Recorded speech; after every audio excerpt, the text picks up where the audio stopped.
Tinan mo, baka nga contractor pa lang dito. Oh, di ba? Pamayaman tong lugar na to eh. Iniitos naman tayo ng DPWH eh. Why is it important for the public to pay for the flood control of this subdivision? Eh, problema nyo yan. Yan kayo ng subdivision. Remove it. Subdivision yata namin ito bakla. Ang mga bahay. Yeah. Bakit ka siya nag-flood control? Nobody cares if these rich people will get flooded. No? Dapat ang flood control mo, yung mga dinadaanan ng sasakyan, yung talagang, I don't know, what is the... Para siya nag-group report, no? Parang, Joey, ikaw for your report, naka-assign sa'yo ang kabanata 21 ng No Limitangere. Kailangan mo ibigay ang buod. Ang mga presentation. Kailangan mong ibigay ang buod, ang mga talasalitaan, magbigay ka ng mga 10 salita na hindi masyadong ginagamit at kailangan malaman ng kahulugan. Ipakita mo rin kung paano Miss Bruce nakapunta ang 21 kabanata sa nakaraang mga kabanata ng ating mga natalakay na.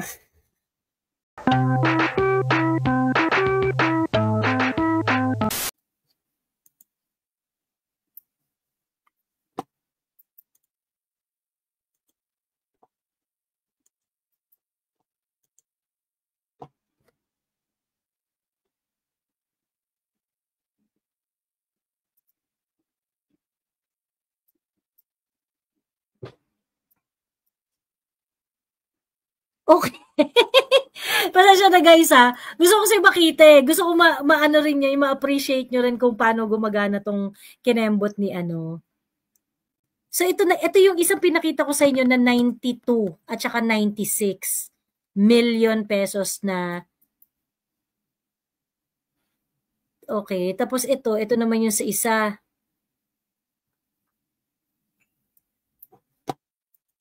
Ano to? Asa yung project? Putang ina. Saan to? Yan, construction of flood control structure. Asa yung structure? Asa yung project? Yung structure? Putang ina. Ano ito pinagluloko tayo? Ano yung asa yung structure? Hindi ba? I-zoom out mo nga para makita natin yung buo. Ayan. Is that the structure? Ilog. Roblox. Completed to Completed to. Ano yan? Yan yung ilog? Ito, ilog to. Ilog to. Asan yung control? Ewan ko. Alam mo, pinakita ko na to before eh. Sabi ko, sinong engineer ang gumawa nito na yung ilog, na yung mga bahay, na yung ilog, elevated doon sa plane. So, pag umapaw yan, ambot na, bakla, tingnan mo yung elevation ng ilog. Naka-inclined yung papunta ng bahay. Ayan di ba? May mga emerald. Paano makokontrol yan? Ako dito. Supposedly, may siya. Siguro supposedly meron siya dapat mga, I don't know, parang dito sa gilid. Structure dito sa gilid. Oo, ganon. Bakla, tapos na yung mga revetment na yan. Oo. I do not know exactly what they did. Ayan. Pero ito, malapit sa amin eh. bakit dyan yung flood control? Eh, wala naman masyadong nakatira dyan, girl.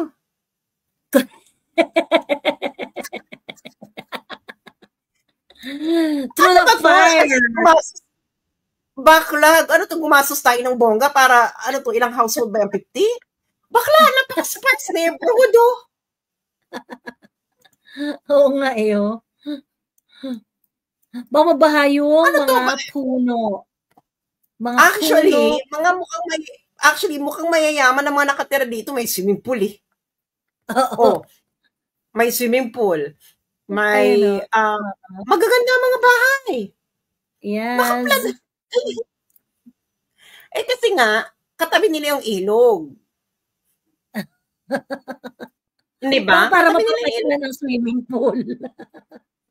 Magpatayin sila ng swimming pool. Oh, hindi ba? Oh, did they do that? Oh, Did they bakla, did? mga Bex, pang mayaman tong lugar na to. I think this is a subdivision or something like that.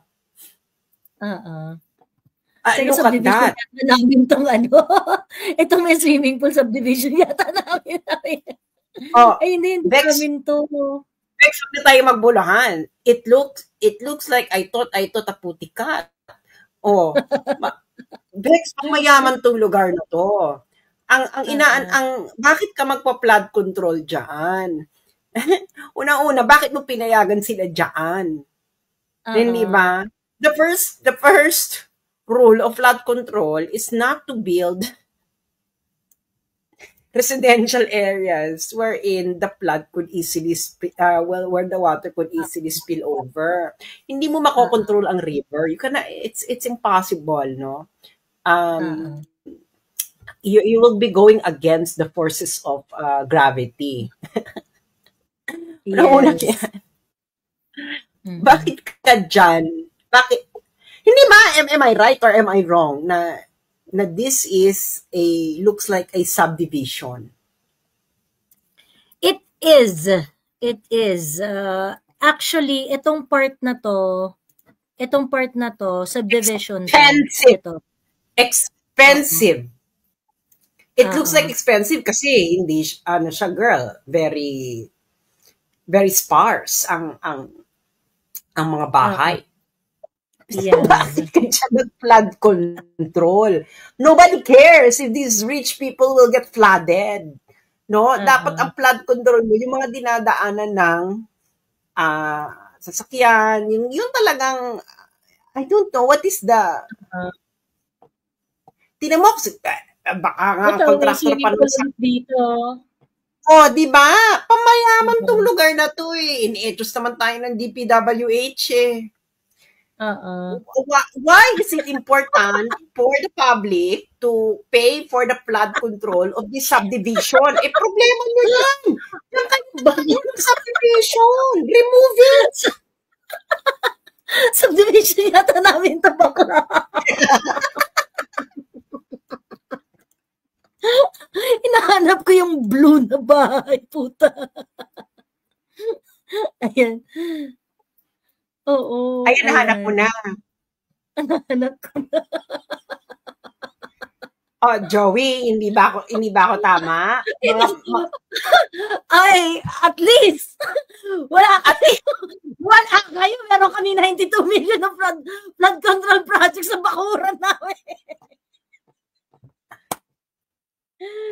Meron kami 92 million na flood control project sa bakuran namin. Wala kayo sa amin. Oh, tama ba ako? Mali, Joey. Tama ba ako? Mali, Joey, na ito ay ano to? Tama ako, no? Na pang may kaya to. Hindi ito yung public area. Hindi ito yung Definitely not. Ngayon, ang ginawa kasi nila dito, kuning-kuning na flood control, emerald. Unang-una, bakit ka nagpatayo ng bahay? Bakit mo pinayagang magtayo diyan ng subdivision? Dapat dapat dito, hindi ka dapat diyan nakatabi. No? Actually, I know this kasi nga nakita ko paano ginagawa nila sa Netherlands. Pag ganito na may katabi kang ilog, meron niyang perimeter na hindi ka pwedeng magtayo ng bahay. Ito talaga si Kuya, nagtayo talaga siya ng swimming pool tabi ng ilog. Ito, dalawa pa.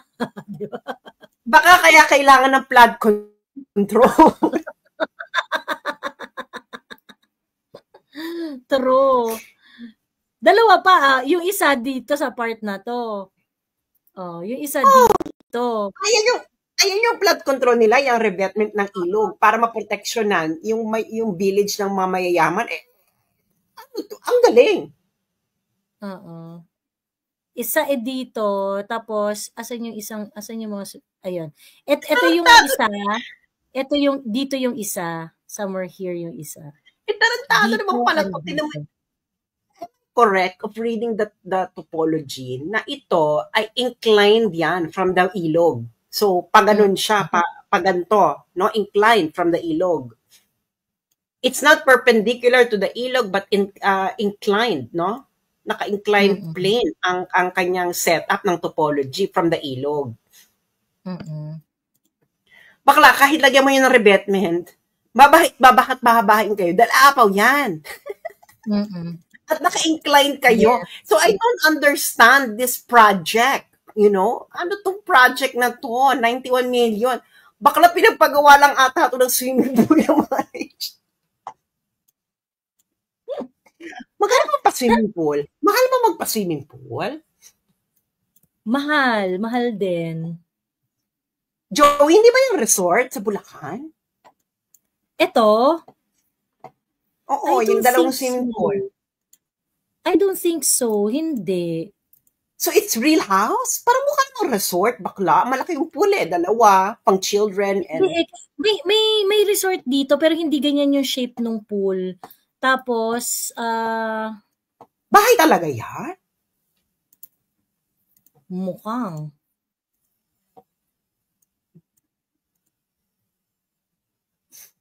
I don't think ano yan. So,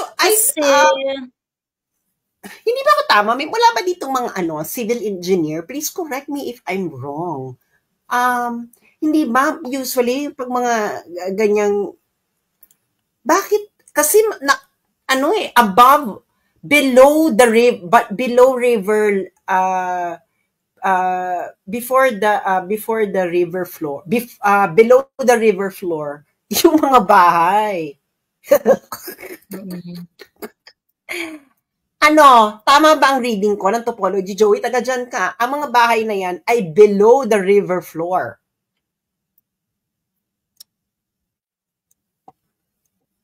Before river level, below river level. Below river level.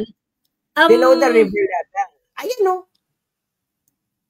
May mga part na ganun, pero may mga part na mataas siya. Yung kasi parang yung maraming part nito parang yung nakain yung mataas siya. Ayan, si may mga DGK, may part na mataas. Ayun.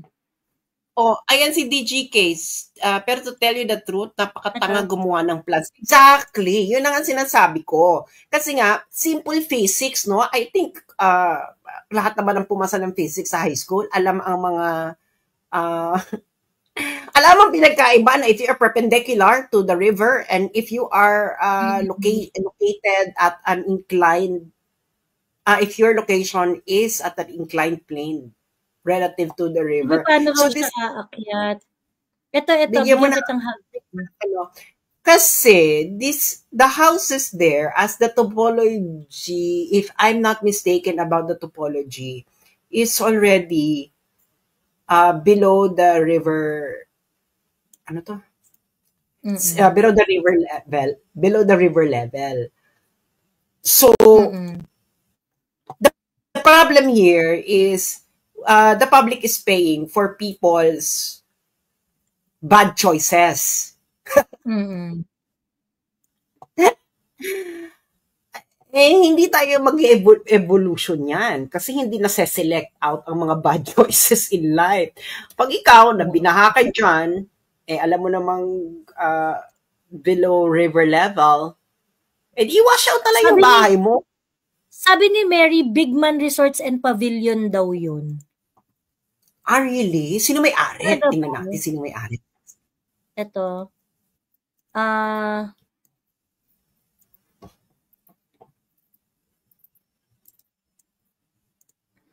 Ito, madam. Ito, Bigman Resorts and Pavilion. Ayan. Ito na si Novi.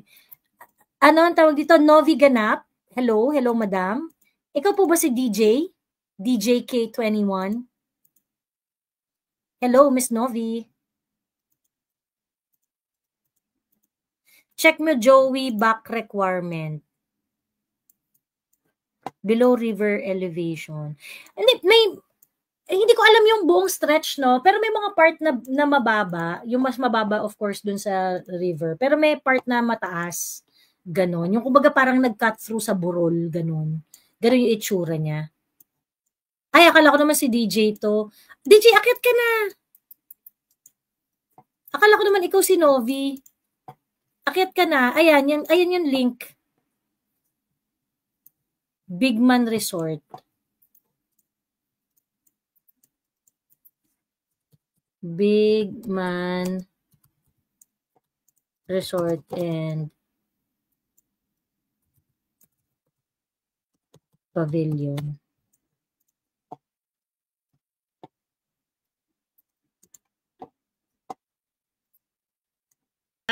Mas mababa sa ilog or river flow.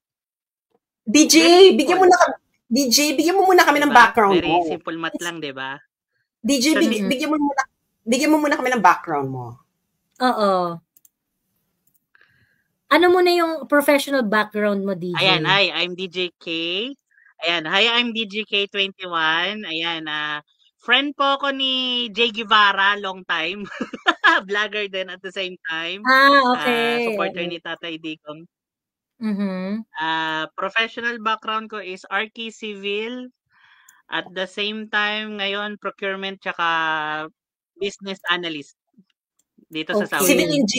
Civil engineer. Okay. Hit it. Siya. Okay, Hit it. let's go. Guys, mag-overflow yung ilog. Nag-overflow naman lagi ang ilog eh. Unting ulan nga lang sa atin. Baha agad. Kaya nga walang katapusan yung flood control project na yan kasi magdi-desilt ka every year. So ano talaga siya? Cash cow talaga yan. Kailan ka ba hindi magdi-desilt ng ilog? Ang sediment ng ilog, nare-renew yan every. Oo. Tapos budgetan. Mapipigil mo ba ang deposit ng sediment ng ilog? Hindi. So kaya nga itong flood control project na to, yung eksena na to is lang talaga siya, very pang kabuhayan showcase lang talaga siya, which is okay lang naman na mag-desilt ka, talaga naman kailangan mo mag-desilt. So it's not really a project, it's maintenance, no?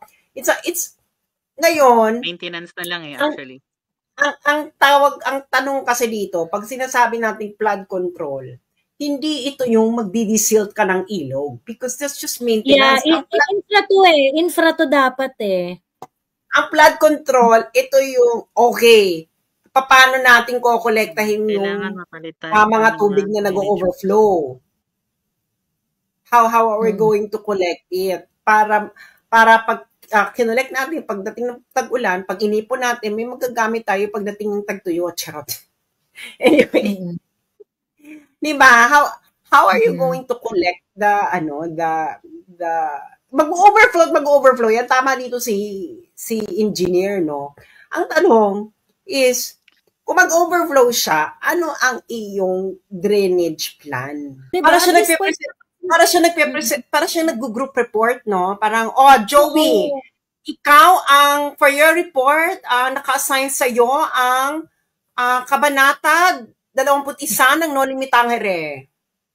Kailangan mo ibigay ang buod, ang mga ano to, pag ganyan mga presentation, kailangan mong ibigay ang buod, ang mga talasalitaan, magbigay ka ng mga 10 salita na hindi masyadong ginagamit at kailangan malaman ng kahulugan.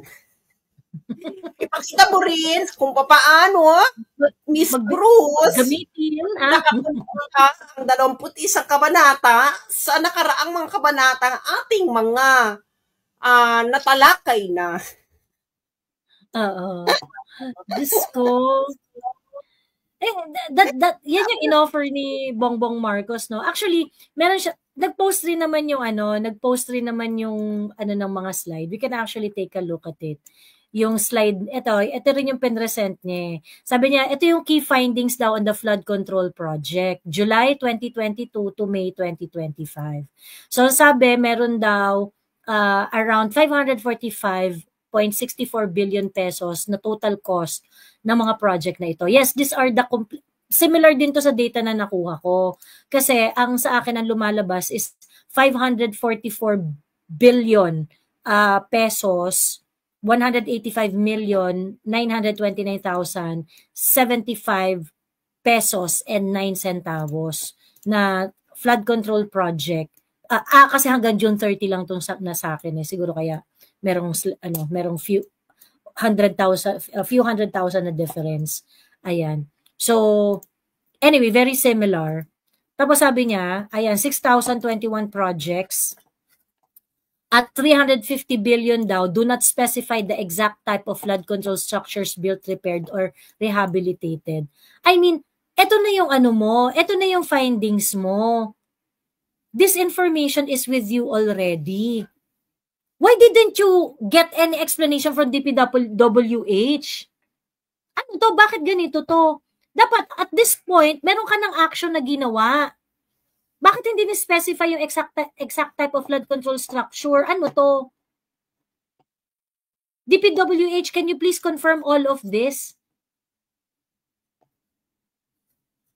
At this point, red flag na to yung do not specify the exact type of flood control structure built, repaired, or rehabilitated. There is an issue on the identity of the project.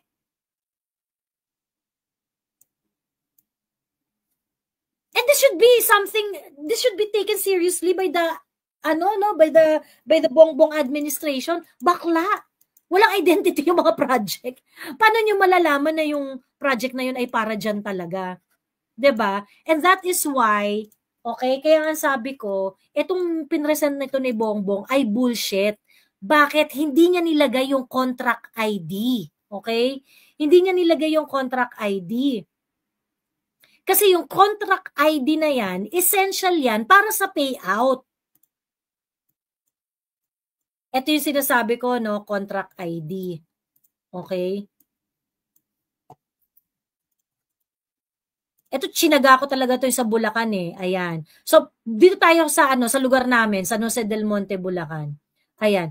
Construction of flood control structure sa Ilog Bayan River, San Jose del Monte, Bulacan. Ito yung contract ID.